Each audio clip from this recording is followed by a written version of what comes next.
Good afternoon. I'm Lucy Beadnell with the ARC of Northern Virginia. I'm super excited to be here today to talk to you about Medicaid waivers, which I think are just about one of the most critical services and supports for people with disabilities in Virginia. I'm going to walk us through the basics of Virginia's Medicaid waiver system today.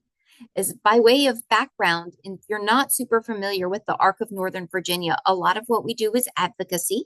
So work to change laws, policies, regulations, budgets, those kinds of things to make sure that programs like the waiver are funded and supported.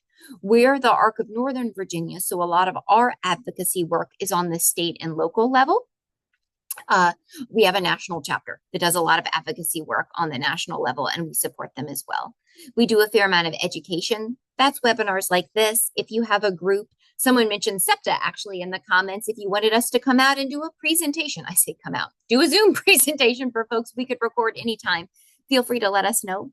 We do many thousands of information and referral comments and questions a year. People just reaching out, trying to figure something out, to get an answers, to get some ideas. We're so happy to help with that. We have a team of folks who are case managers for individuals who use the same waivers we'll talk about today. Those folks are also public guardians. If there's an adult that needs a guardian, it doesn't have someone left to serve.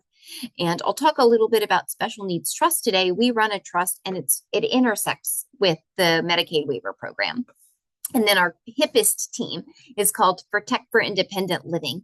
They work on an app called ARC to Independence, and it's custom designed for each user to help that person learn what they need to know to navigate metro, bus, and rail, be successful at work, learn daily living skills, be safe, those kinds of things. And that team's incredible, and their work is free. So if you have any interest in that, I can't encourage you enough to reach out. So in terms of today, we're going to talk about understanding what Medicaid waivers are as we lay a foundation. What does this program really mean? What is it and what is it not? Then I'm going to go through eligibility for the two types of waivers, and then I'll go through some of the services. Then we're going to talk about the application process, and finally the waiting list, because one of the waivers that we'll discuss today does have a significant waiting list. As we get toward the end here, I will go through what it's like to be on that waiting list and sort of some best guesses on things, but it's not as though I could tell you, and you'll wait for this long, and then you'll get services. Otherwise, I give you a short answer right now. So that's how we're going to loop through things. I'm going to, again, start with the purpose and description of Medicaid waivers. So the term Medicaid is because this is a program of federal Medicaid, which we usually think of as health insurance. And it is. It's also long-term care. And that's where the word waiver comes in. So if we think Medicaid is health insurance, true. But when we combine that with a waiver meaning long-term care, that's how we get the Medicaid waiver. Medicaid pays for it and writes the rules for it. The waiver means we can offer extra services at higher reimbursement rates for certain people. It's an added bonus on top of the Medicaid health insurance piece. We talk about waivers so much because they're designed to be the place to go, especially in Virginia, to get a large menu of service options for people with a big range of disabilities. It's meant to be lifelong, meaning once you get it, so long as you stay eligible for the program, you can keep it your entire life. It's the only public, meaning free or low cost, way to get these long-term care services that is available to anyone and everyone who's eligible. Again, free and low cost, therefore throughout your lifetime, so long as you remain eligible. Really important. So we're going to talk about a couple of types of waivers today. You'll notice that this circle on the screen is broken into 4 chunks, but 3 of those chunks are orange. That's because those 3 represent 3 types, subtypes really, of developmental disability waivers. The blue chunk represents our Commonwealth Coordinated Care, or CCC Plus waiver. And so as we go back and forth and talk about waivers today, I'll talk about how you apply for those orange waivers, the DD waivers, and then how you apply for the CCC Plus waiver. How are you eligible for one? How are you eligible for the other? We'll go back and forth and compare them. I look at those 3 DD waivers, even though they're technically separate programs, they all fall under one umbrella that has the same general name. They're all types of DD waivers. They have the same application. the same eligibility process. They have the same waiting list. Most of the services are the same and they have the same case managers. So we'll get into some of the nuances later about why they're different, but really we talk about them as a group because for the most part, they function as a group. The DD waivers and the CCC plus waiver is what Virginia offers for people who need long-term care.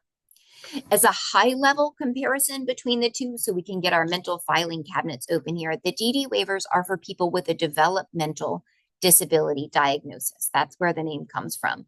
Autism, Down syndrome, cerebral palsy, sometimes muscular dystrophy, spina bifida, all kinds of unusual chromosomal diagnoses fall under that category. The DD waiver offers a really big menu of services, services at work, services at home, services out of your family home. The DD waiver can provide supports 24/7 if that's what someone needs, awake caregivers that often. It comes with a case manager to help you navigate the services and put everything together, but it does have a waiting list. And so again, I'll go into some more detail about that after we talk about applying for this waiver. But as we think about it, we're usually thinking of that as our goal, our end destination waiver program, because it provides the most robust menu of services. By comparison today, we are going to talk about the CCC plus waiver in Virginia. It's a little bit different. You have to have a disability, which could be something like Alzheimer's or dementia. It could also be a developmental disability. But for this waiver, you also have to have a medical need. There's some kind of medical hands-on caregiving sorts of supports that you're needing very regularly in order to qualify for this waiver. Unlike the DD waiver, which includes employment services and out-of-home residential services, the CCC Plus waiver has a much smaller menu of care options. DD waiver can offer 24/7 support. CCC Plus waiver usually caps you at 56 hours a week of care, and there's no case manager. So why do we talk about it? Because there's no waiting list. So at any given point in time, if we look at all the folks across the state who are on this DD waiver waiting list, about a quarter to a third of them have enough medical needs that they also happen to be eligible to use that CCC Plus waiver. And they know this isn't everything I need, and this isn't my ultimate destination, but I can use this now. And at the point at which I'm finally offered a DD waiver, I'll give this one up and move over here. It's no loss of services. It's only a gain of services. So since that quarter to a third % of our DD waiver population who can also become eligible for the CCC Plus waivers there, we talk about them both. If you're hearing this and you think, whoever you're listening for, myself, my spouse, my loved one doesn't have any medical needs, when I go into details about the CCC Plus waiver, you feel free to either take a brain break or file it away in just your interesting facts mental filing cabinet, okay? But the DD waiver really should be eligible for, or an option for most people with developmental disabilities. And we're going to talk about that eligibility right now. So when we look at eligibility for either of these waiver options, first we looked at a diagnosis. They're going to look to see, is there a diagnosis that shows the disability you're saying there is? For developmental disabilities, that's usually done by a psychologist, could be done by a private psychologist or a school psychologist. They're looking for a diagnosis. They're looking for statements about what the person needs and doesn't need, and they're looking for an IQ score. There's not an IQ minimum or maximum. A different IQ doesn't buy you different things, but they look for it. So in either waiver situation, when you go in to apply, make sure you've got those diagnostic documents at hand. As parents, we often have binders and binders full of them, right? So the most recent, sometimes they'll ask for more than one. Maybe let's say you're not applying till the person with the disability is 40.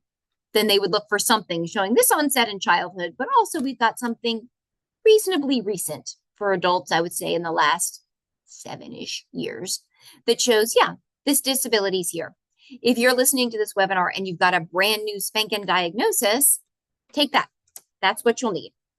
The next step is a functional test. So they'll say, sure, we've got the diagnosis that shows you're eligible, but there are people with, I'll use autism as an example, who have very small needs and people who have huge needs. What kind of needs do you have?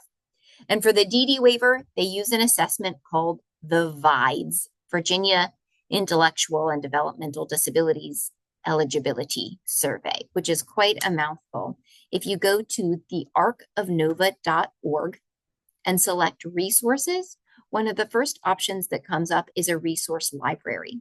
When you're in the resource library, there's an alphabetical menu by topic. And in that resource library, if you choose waivers, you can see the VIDEs.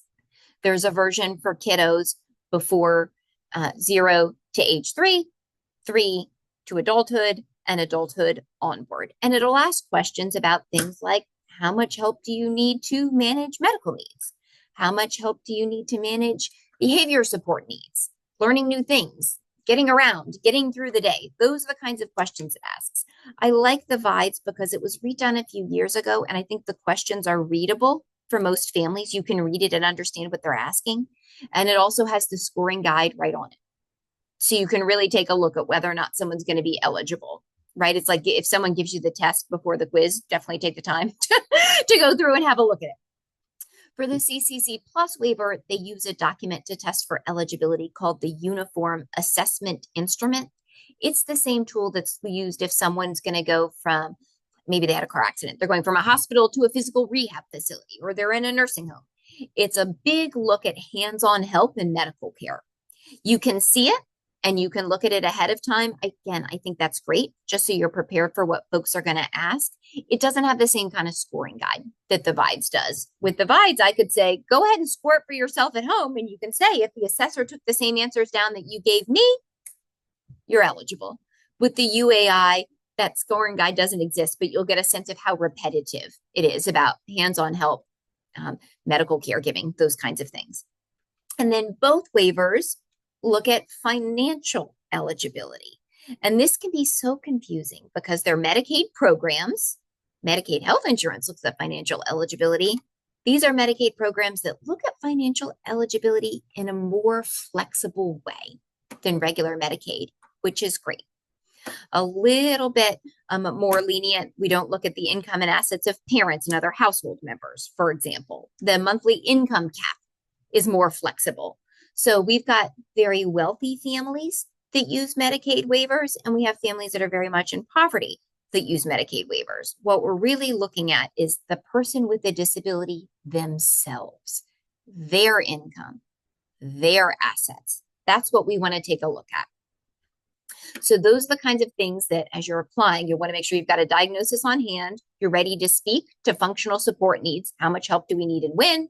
And you've got those financial documents ready. It's tax season. I feel like we all have them, right? So I'm going to dive into a little bit of detail here on what that looks like.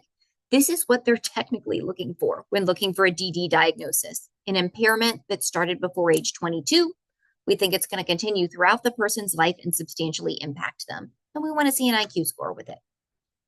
For the CCC Plus waiver, there's a great online self-eligibility tool that I think is really wonderful. And I'll send the slides out again. And if you're seeing this after the fact, if you go to the arcofnova.org and you click help in the upper right-hand corner, your questions go to me. My name's Lucy, and I'm happy to send you a copy of this if you need them. But there's a great online, unofficial self-assessment tool to see, do I think I'm eligible for this waiver or not? Like I mentioned, these are the functional eligibility tools for the DD waiver. It's called the VIDEs. For the CCC Plus waiver, the UAI, the links on that will be in your presentation and information on how to get them. If you have questions as you go through those, feel free to reach out to us. It's fairly straightforward and mostly in readable terms, but don't feel like you don't have ways to ask. One tip I will give is if you have a loved one who's going to go with you in person for this screening, and you're going to be talking about things like their bathroom habits and their behavior habits, if that's something that's going to make them absolutely miserable and defensive and uncomfortable, let the assessor know that ahead of time. Ask if you as the parent or caregiver can give the answers to those questions while they take a break then. The goal of these assessments is not to embarrass people or make them miserable. It's to really get an accurate assessment of someone's level of support need. So don't feel like you're stuck airing all of that dirty laundry, so to speak, out in front of the person with the disability and the assessor. If you need an accommodation there, ask for one. And financial eligibility. I wanted to dive quickly into this because, like I mentioned, it's not quite the same as with regular Medicaid. Waiver allows waiver users, child or adult, to have up to $2,900 a month in income. That's a 2025 number, and it'll adjust with inflation. If the person with the disability has more than about $1,610 a month in income, they may start to have a copay for their waiver. If they're earning less than that amount, including earning zero because they're a child or because they don't work or for any reason, they're not going to have any kind of copay, no matter how many waiver services that they use. It is important to know that if you're an adult using the waiver, you can't have more than $2,000 in assets. That would be things like your checking account, your savings account, stocks in your name. If someone gave you a savings bond, those kinds of things. Generally doesn't include a house if you live there, and one car if it's used to drive you or you drive it. But otherwise, it looks at all of your assets. For children, we don't look at assets. I want to emphasize again, family income and assets are not what is counted against someone's waiver eligibility. So if we take a broader look at it for regular Medicaid, pretty strict. If you just go in the door and apply for health insurance, the whole family income and assets are considered when kids under 18 apply. They're very strict about income and asset limits, which are pretty tight. If you're looking at a waiver for a child and the child is getting a waiver, only the child's income is considered. They don't even look at assets. If we're talking about an adult who's getting a waiver, then they will look at their income and assets, but in a more flexible way than regular Medicaid. I just want people to really leave here feeling like it's rare that a financial eligibility concern keeps someone out of this program. And if you've got questions, feel free to type them in. If you're someone who ever wants to have your loved one with a disability earn, save, inherit more than $2,000 and to stay eligible for these programs, it's a good idea to look at setting up a special needs trust. A special needs trust account is a way that that person can receive, save, inherit money that Medicaid will look at, but won't count against them. It's not a countable asset. So not just with Medicaid, with the waiver program, with Social Security programs, with housing assistance, with food assistance, all those kinds of programs that are usually only available to people who are low income can't consider the assets held in a special needs trust. Without a special needs trust, you've got to stay under that $2,000 asset limit. The arcofnovatrust.org has ways for you to sign up for workshops or like this, small group sessions, larger group sessions, one-on-one consultations, all those kinds of things if you'd like to take a dive into that, but it's a good thing to think about. All right, so now we're going to move on and thinking about waiver services. And keep in mind, the services that someone's offered are going to depend on their need. If they've got a lot of medical needs, we'll probably talk about nursing.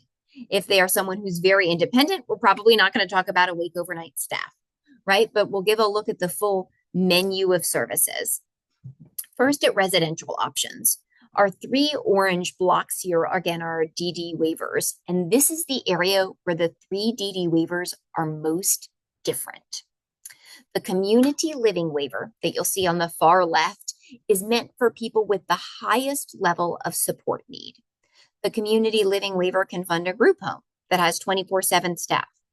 It can fund sponsored residential, which there are a few examples of this, but I would say the most classic would be someone with a disability moves into the home of a family that's not their biological family.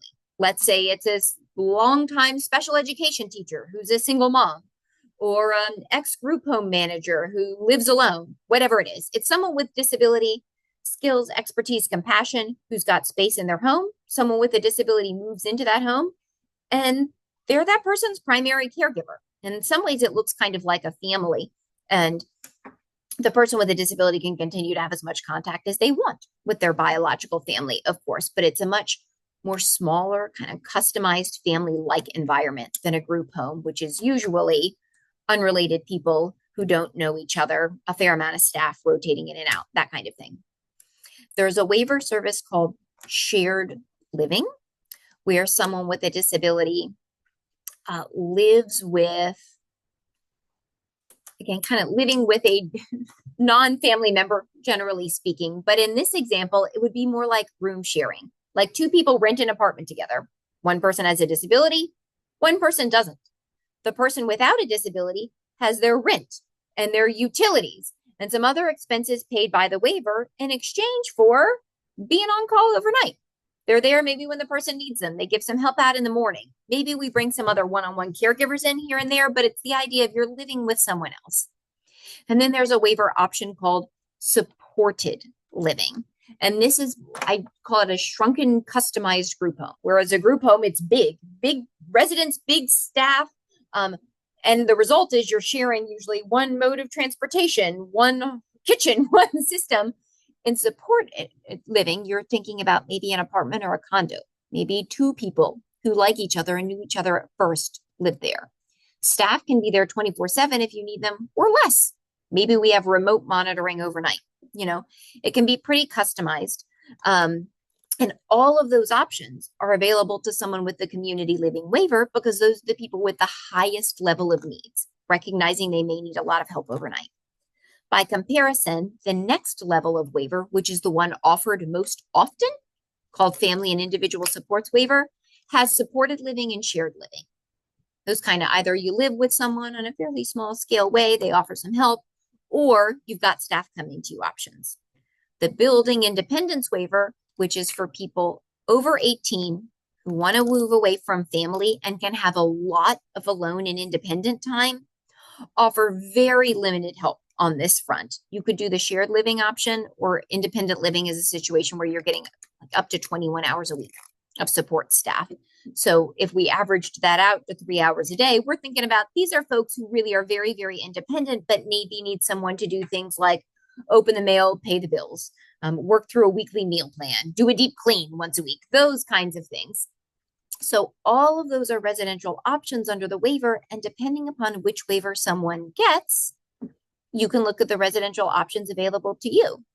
If you're one of the majority of people that's an FIS waiver user and you've looked at the residential options that are available to you and you think, these work for me for now, what am I going to do in 5 years when these don't work for me? What if I need something else? Well, then you can petition, ask to transition to the community living waiver. You would only do that when you are ready to go. You'd say, and honestly, if you gave me this community living waiver, I'd move in 60 days. I am up and ready to start exploring options. That's a good time to look at that move. But I want folks to know you'll be offered a waiver when you're given one. These are kind of what they look like, but we know people's needs change over time. Or sometimes we have folks who move into a more heavier duty supported environment. And then as they develop, they grow, they learn more independent skills, they're learning to cook meals on their own, they may want to step down in services. You can do that as well. The CCC Plus waiver is all the way over there on the right, lonely, because it doesn't offer any residential options. So again, way back in the beginning, when I said we did kind of a high level comparison of these two, this is the reason we often talk about wanting the DD waiver as our end destination, what we most need, because it does have an array of residential choices, whereas the CCC Plus waiver does not. It relies on you already having somewhere to live and then bringing staff to you. What about employment and day options? Here we're right back to our 3 DD waivers are essentially identical for all intents and purposes here. They really all offer the big gamut of employment and daytime support options. If someone wants to work full-time, work part-time, do job training, life skill coaching, if they want to do group learning activities and crafts. I mean, the big gamut is there. And people can choose and they can move between those programs without having to change waiver. No problem at all. Again, by comparison, the CCC Plus waiver doesn't offer any day or employment services. So if we're talking about someone who's looking at leaving the school system at 22 or whenever they're leaving, you want to make sure that you've got a DD waiver in hand. Generally speaking, that's the way to ensure that person's going to have funding for day and employment choices. Now we'll talk about services in your own home, by which I mean maybe the person with a disability is a child and is living with parents. Maybe they're an adult and they're living with parents. Maybe they've rented their own apartment or live in the family home and parents have passed away, whatever that looks like. They're bringing staff to them. And here we see our CCC Plus waiver finally get on the map. Our community living and family and individual supports waiver are identical here. They both offer in-home supports, which would be like charted skill building. I want to learn to make my lunch every day. So each day, the caregiver and I are going to check off that we went through a menu. We're going to document the choices. We are going to write down that we went to the grocery store. We're going to talk about how many prompts it took me to make this sandwich. Kind of like an IEP sort of feel about like we're really dedicated to learning certain skills and charting our progress on those skills. All of the waivers, community living, FIS, and CCC plus waiver offer personal assistance. And this is the most commonly used classic waiver service. It's that one-to-one caregiver that comes to your home. They can do what you need them to do. Maybe they help you clean up the house, get ready for the next day. Maybe they help lift you, help you eat, help you take care of your chores, whatever it is that you need to get through the day, they're there to help you with. The community living and FIS waiver offer a companion. If you need someone there as a companion, sort of looking out for safety things, friendship, some informal mentoring, that's an option. The CL, community living, FIS, family and individual supports, and CCC plus waiver all offer respite care. If you need help above and beyond when you have regularly scheduled care, you can get it. All of the waivers offer environmental modifications. That's up to $5,000 a year for the sake of this conversation to change things like making a doorway wider or more accessible, keypad locks on doors if someone tends to elope, so it's not as easy for them to open the door and run outside. And all of the waivers, if someone's home regularly without a caregiver, can offer remote monitoring. So you can push a button that calls 911 that says, this person has this disability, this is where they live, this is what they need, this is who I want you to send, all in one go. So that's pretty great. The building independence waiver, like I mentioned, it's for adults who need very, very little. So in terms of services in their own home, they can make some adjustments and do remote monitoring. They can bring in some of those residential supports I mentioned, but it is a low-level service. And here we can see the CCC plus waiver by comparison offers some drop-in caregivers, which can be a great benefit, but it really is the community living and family and individual support waivers that offer the big package.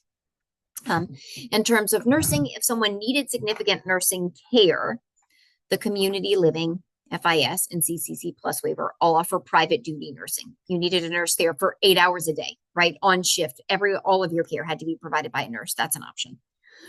All three of those waivers offer skilled nursing. If you needed a nurse coming in once a week, twice a week to check on a port, to check on ongoing wound care, to check on those kinds of things, that's an option. The waivers can offer therapeutic consultations if you need just a relatively short chat with someone like a behavior therapist. We're not talking ongoing therapy, but you want to get some ideas. They can do that.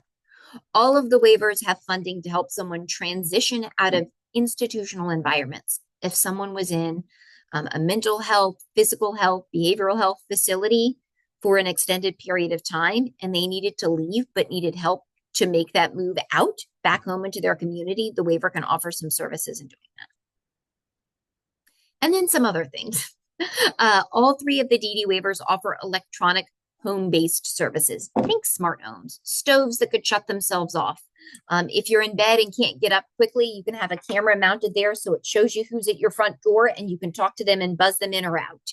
It could be if you're the kind of person who can be alone, but you might get anxious and you don't know what to do. It can be a button you push and someone comes up on screen and talks you through it. Very cool stuff to help maximize independence. There's also assistive technology available with the waivers. It's like portable technology. I most often see it being used as iPads and communication software, but you can kind of let your imagination run wild with neat assistive tech you can imagine. All of the DD waivers offer some crisis support, either on-site or facility-based if someone is just having a crisis and we can't get them back to a place of calm. And the DD waivers offer another service called Community Guide to help someone learn and navigate their services. It's not something I see used a whole lot. I wouldn't expect anyone, and I should have said this first, to look at this and think, now I know what waiver I need and I understand all these services. The idea is to just kind of get a general feel for it. Okay, I can see some waivers offer more, some offer less. If I'm going to need residential services, I'll need to be more on this side. If I need less services, I'll be more over here. I can change later if I need to. Those are the kinds of things you want to walk away with. So now, after all this, how do we apply and navigate this waiting list? For all of the DD waivers, you're calling your local community services board. Those numbers are on the screen here, and they're going to mail an application to you. You're going to send it back. You'll answer the things on the application with no problem, and you'll send it back with that disability diagnosis that we talked about. Shows your IQ, shows your need. Then you'll meet with them to do the VIDEs that we talked about. They'll walk you through how much help do you need with these things, writing it down, all that sort of business. And then they're going to put you on the waiting list for the DD waivers. And what does that look like? You're not applying for the building independence DD waiver or the community living DD waiver because we know we need a group home or we know we need an independent apartment. You're just applying for the program in general. They share a waiting list. The waiting time is really hard to predict because it's based upon urgency of need. There are, 14-ish thousand people across the state right now on that waiting list. And at any given moment, some of us are entering a crisis and some of us are leaving a crisis. In 2024, the governor put forth and the General Assembly funded a plan to say, if you're in crisis on this waiting list, you've been deemed priority 1 crisis, we're going to get you help within 2 years. And they funded enough services for all of those folks to get help by about this time next year. So that's still rolling out. So if you are in some kind of crisis and have not yet applied for the waiver, by all means, get in there quickly. They're trying to take care of all those folks. If you are on the waiting list already and you were pretty stable when you got on the waiting list, but you aren't now, maybe one of your caregivers got their own mental health or cancer diagnosis. Maybe someone passed away. Maybe we have a teenager and the hormones have hit and behaviors are intense. All kinds of things happen to us, right? That's when you want to call and make sure they know that your spot on the waiting list is reflective of how urgently you really, really do need help. And you'll be calling the Community Services Board, the same place you called to apply. When the Community Services Board gets new waivers, they look at the waiting list, they look at the waivers that are offered, and a committee, without looking at names or personal information, makes recommendations and does some matching. This person's ready to move right away. They're going to need a community living waiver. If this person needs a lower level of support, they need an FIS waiver. This person's ready to move to an apartment, they need a BI waiver, right? They make these recommendations and do some fitting as best they can. If you're not on priority 1 of that waiting list, historically speaking, it's been the case that you're not going to get offered services. Because the state is in the midst of this very large plan to roll out services to everyone on priority 1, more than ever, there's a chance that if you're in priority 2, I'm stable, a waiver would help a lot, or priority 3, I'm doing pretty well, I'm on here for planning, you could actually get help. So by all means, please apply sooner rather than later. And oftentimes I hear folks who got on the waiver waiting list and kind of put it out of their mind. They think I may have to wait for this for a while. And lo and behold, a crisis comes up. If that happens, you want to be in a position where you can pick up the phone and call and say, you've got to move us from way down on this list to the tippy top because XYZ happened. You don't want to be in a position where in the midst of a crisis, you're thinking, I should have applied for that waiver. We really need it now. I better dig out that old diagnostic paperwork and start those meetings, right? Get that out of the way. Get on that list, help the state see the need, help you be in a position to move quickly when you need it. If you're applying to the CCC Plus waiver, that waiver for folks with medical needs, you're calling your local Department of Social Services for a screening. On the phone, they'll ask you questions. They'll ask about bathing, dressing, restroom kinds of things, and medical care, doctors, diagnoses, medications, therapies, those sorts of things. You'll meet in person with a nurse who'll do a screening. She'll ask very similar questions: bathing, dressing, restroom, hands-on care, medications, doctors, etc. And if you're approved, because there's no waiting list, you'll go about selecting providers and beginning services. That whole process usually takes a couple of months: paperwork, interviewing, selecting people, that kind of thing. But it's relatively fast in the Medicaid world. I'm going to close the slides and pivot. Actually, I'll leave them up because I'll probably go back to them as I answer questions in case it makes sense to bring something up on the screen. Well, yay. Hi, for nice people here. If someone has a waiver in Georgia, but they need to move to Virginia, do they need to reapply? Great question. All states have completely different waivers. The names of them, the services they offer, how much they pay, How you apply the waiting list, it varies 100% state to state. And so the result is waivers don't transfer from one state to another. You're completely leaving one state's program when you move and starting totally over. Virginia is not unique in having a waiting list. Most states have some kind of waiting list. Virginia does have a waiver program that is traditionally ranked, if you put all the states in comparison to each other in the district, like in the low 30s, high 40s, as opposed to some other parts of the country that are first, second, third, where they've got either no waits or much shorter waits or better services, those kinds of things. So it can be a hard move to come here from other places. I would let folks know as soon as they're here and they've got an address to start that application for the program. Does the CCC Plus waiver need to include tasks of daily life like bathing and dressing? They'll ask about that for sure on the application. If that's not what someone wanted help to do, let's say the person wanted help to make their meals, but they wanted to handle that personal care, that real personal body kind of stuff on their own, or have a family member do it. They wanted the waiver caregiver to do other things. Sure, that's absolutely fine. What happens when you've been on the waiting list for several years and turn 18? Does the testing have to be redone? Great question. And I should have spoken to this. The only time with the waiver you should need to show that IQ score and diagnosis is when you're applying. So let's say you get on that waiting list and you wait many years until you're offered a waiver. They have your original application that already showed you're eligible. They should not ask for a new diagnosis. In my many years at the ARC of Northern Virginia, I've seen a couple of times ever that was needed in very strange circumstances. So I can't say never, ever, ever, but you should not. Once you apply, have that diagnosis in hand, that should be it. You should be all set. What's the age range for the child and adult VIDES? The VIDES has a version for birth to the day before your third birthday. So that's sort of your infant and toddler version. A version for third birthday till the day before you turn 18. That's your kiddo version. And then a version for 18 plus for adults. So essentially infants, kids, adults are the version. And they're all on the ARC of Northern Virginia's resource library in the waiver section. Who completes the assessment for the CCC Plus waiver? It'll be the Department of Social Services worker on the phone. They'll ask you those questions about caregiving and medical needs. And then you'll meet with a nurse who, like I said, asks pretty much the same questions. So it's two people, social services and a nurse. Can you get a copy? Absolutely. It'll be emailed out to folks. I'm here for my daughter, but I have ADHD and now wondering if I can get help for myself. What a great question. My son has ADHD and a lot of needs associated with it. ADHD is not on its own considered a qualifying developmental disability diagnosis. So for someone to get the DD waiver, they would need some type of developmental disability diagnosis. Living this life, I can tell you, my golly, yes, DD and ADHD can present identically and have the same needs. That's the way Virginia's interpreted things.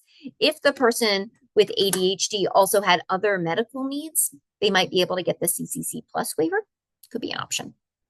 What do I mean by crisis? The state has a checklist. It would be things like the person's homeless or at risk of becoming homeless. One or both caregivers have their own medical or behavioral health or mental health needs. That means they can't provide care to the person. The family's income situation has changed. They can no longer afford the therapies and the medications they used to.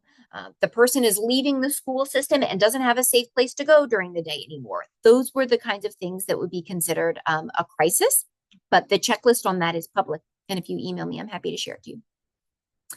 I've been selected to be on the Medicaid Advisory Committee for 2 years. Oh, sure. Yeah, feel free to reach out. And thanks for doing that. The world runs on great mom volunteers and family volunteers. We've been told that around age 22, our young adult will be moved to priority 1. Yeah, so like I just alluded to loosely, once you're aging out of the school system, generally age 22, if you don't already have a waiver, that alone, I'm leaving school, there's nothing mandated after, can be a reason to get on priority 1 until you're age 27. Why that criteria was chosen, I can't speak to. But I will tell you that if you have someone who's approaching graduation, say like 21, last year of school, all the way up through age 27, that alone should put them in priority 1. If they reach their 27th birthday, they haven't gotten a waiver, they don't meet any other urgent criteria, they could go back down the waiting list. Does the VIDES point score?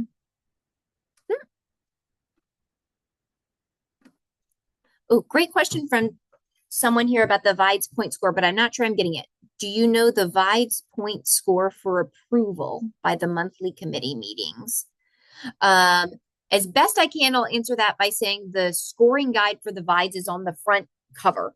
So if you answer all the questions and go back to the front where it says, what did you write down for medical needs? Did you say they need help this much? Do you need help this much? Then right on the front page, you can transfer those answers back and see, did I qualify in 3 out of the 8 categories or not? And that will tell you whether or not the person's waiver eligible. If I misunderstood, just ask again. Is it possible to get caregiver respite for parents of a child with a disability while the child's on a waiting list?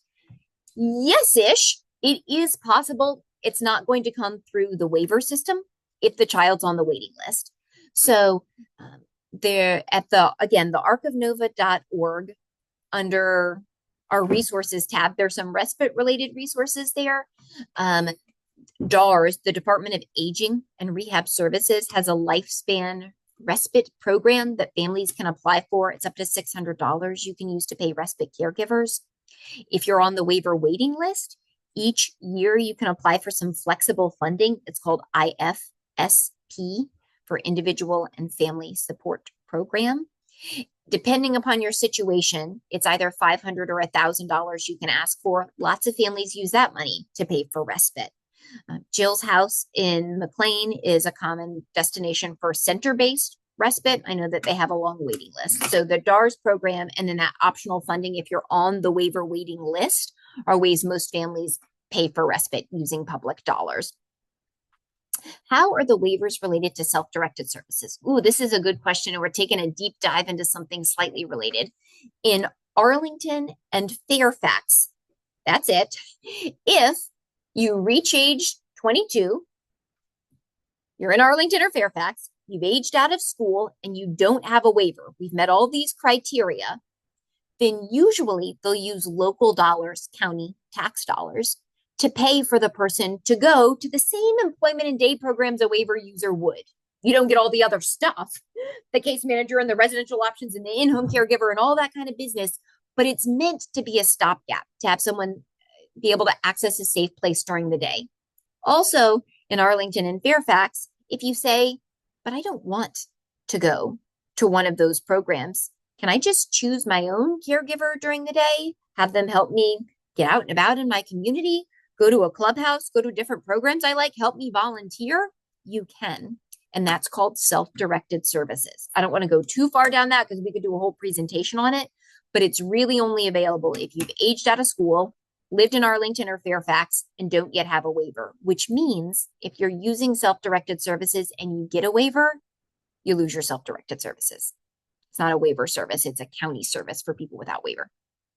Which waiver can pay parents for caregiving for their adult child in the family home?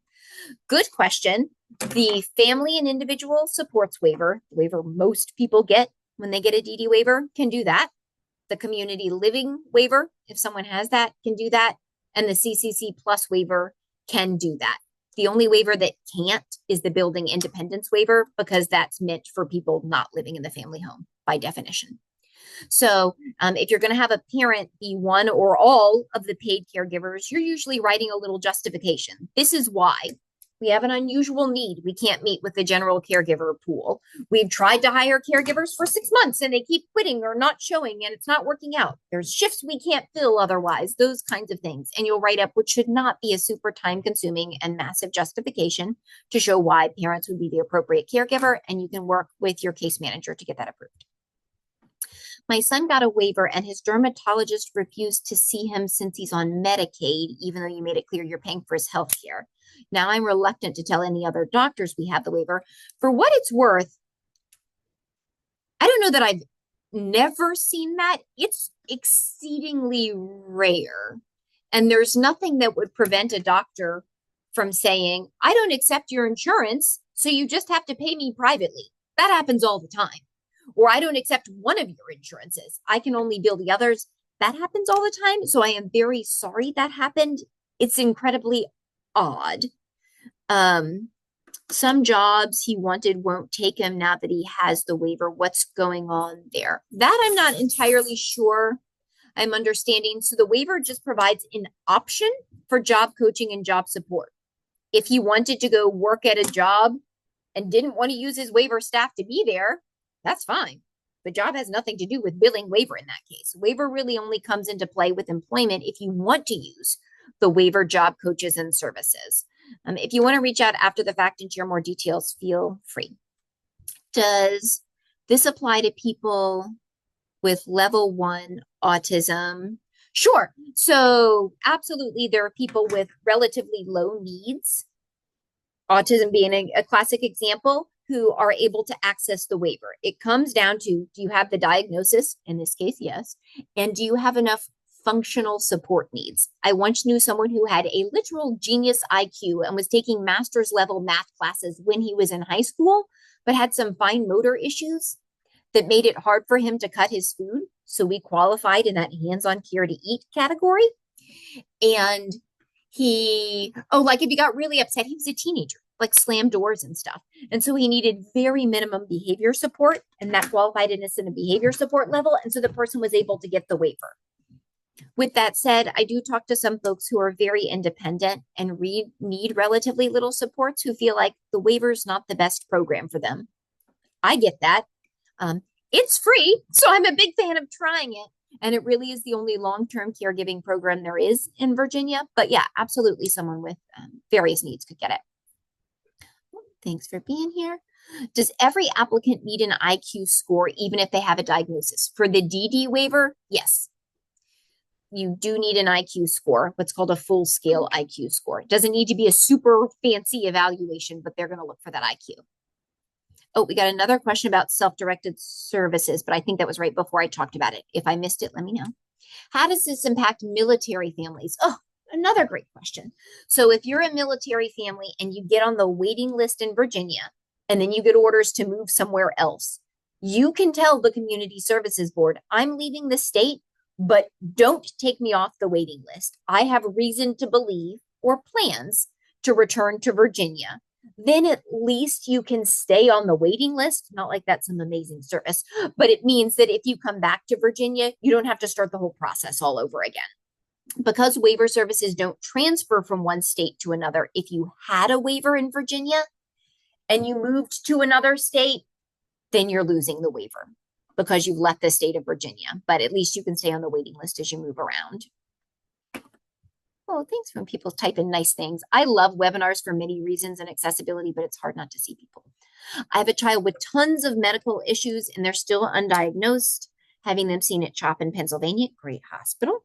He does have an autism diagnosis, lots of medical issues, vertebrae compression, always had mobility issues, new injuries. What waiver program? So based upon what you're saying, if he already has an autism diagnosis and lots of medical issues, I would say apply for both. The CCC plus waiver may be an immediate option for him because he has a lot of medical care needs. It can at least get some supports in the door.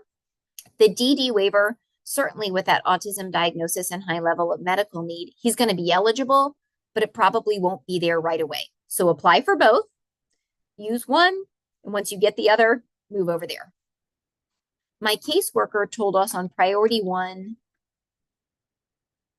we needed a really high score to get a waiver. Has that changed? Yeah, that has changed. I mentioned briefly that last year's General Assembly funded waivers for everyone on priority 1, the entirety of it, which meant if you were on priority 1 because of one single tiny urgent need, you were about to graduate and didn't have a waiver, all those folks should be getting services in the next year. So make sure you're checking in with your Community Services Board. Like I said, that they always know your urgent need status.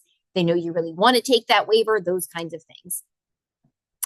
What happens when I have commercial insurance and it was recommended to me to apply for a waiver in part to get some therapies? Oh yeah, not a problem in common.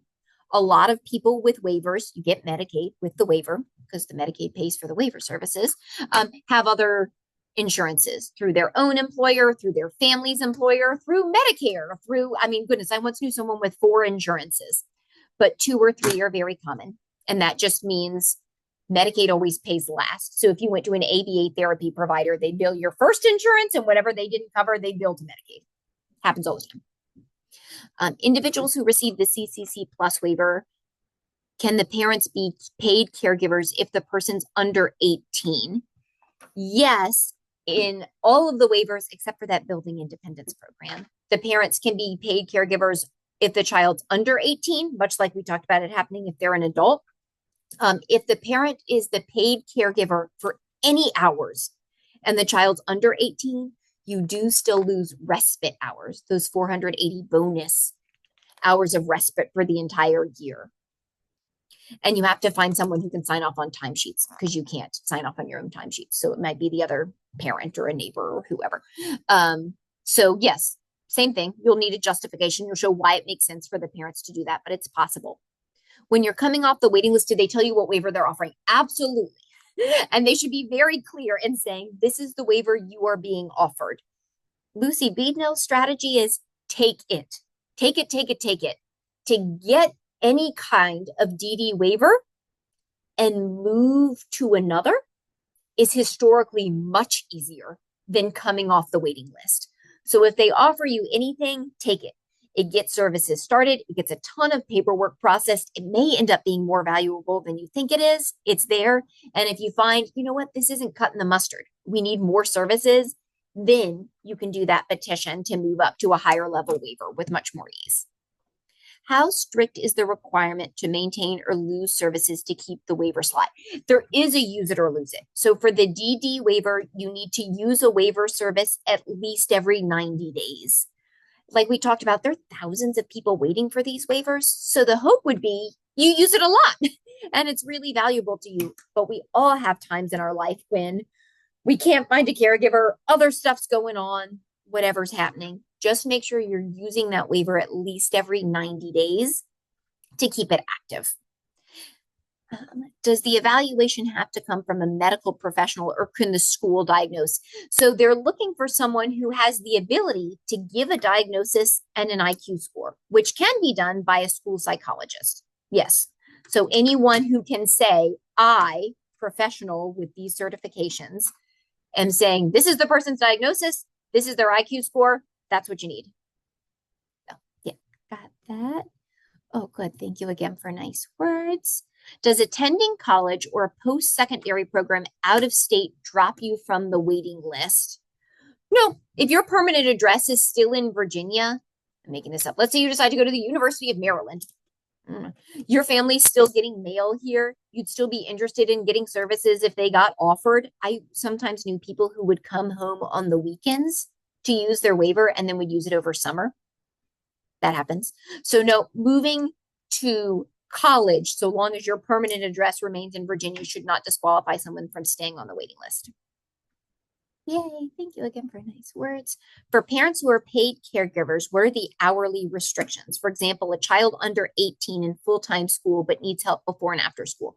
Oh, so for all people with waiver, the hours of care you get each day are based upon the person's schedule of needs, like you've outlined here, before and after school care. When you want caregivers in the home, the amount of support the person needs, what have you, and you'll work with your waiver team to come up with a plan. Again, very much like an IEP, right? You sit down as a team and you say, we need 2 hours before school. I'm making this up, obviously, Monday through Friday. We need 5 hours after school from 3 to 8 p.m., what have you, those kinds of things.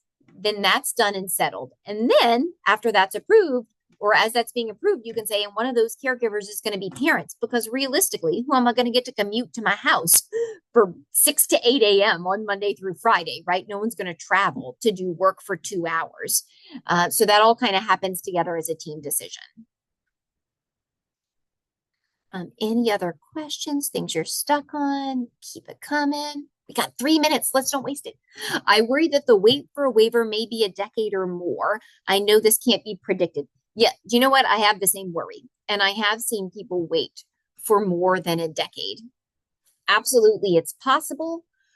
The investment Virginia just made in funding everyone in Priority 1 is historic. It's a huge deal and is moving that waiting list along much more quickly. We are also trying to work strategically with the state to see how do we offer some services to people who aren't yet in crisis to keep them out of crisis. Because what we know is most of the waiting list are kids and they want like respite and a case manager. So we are trying to convince the state and do some studies to show it's a lot cheaper to fund that respite and a case manager than budgeting for a full residential program. What's the timeline for a CCC Plus waiver application? If you called today and you didn't hear back within a week, I would say call again. But if you called today, you got on the horn with folks, you answered the questions, you took the first appointment that the nurse could come out, she approved you, you applied for Medicaid right away, you got everything going as fast as you possibly could, I would say, goodness, probably 3-ish months is about as fast as things can happen, maybe a tiny bit faster, but that would be unusual.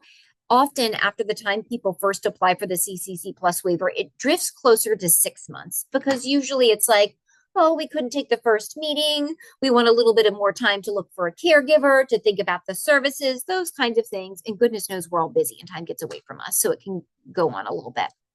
Can assisted living services, incontinence care, medication management be covered by a waiver? An assisted living facility, proper noun, no.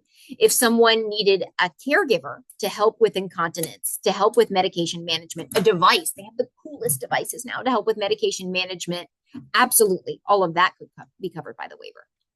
My daughter took 12 years to get a waiver and she's in a wheelchair, has tube feeding and is non-speaking. It takes a long time, but worth it. And I will say, the waiver is based upon urgency of needs. Sometimes we see people who have a lot of needs, but there's a there's a grandma who lives in the home. The family's got great health insurance that covers a lot of things. They've got a really robust school system. So even though that person has a lot of needs, sometimes we don't see them rise higher on the urgency of the waiver waiting list because they're getting other kinds of help.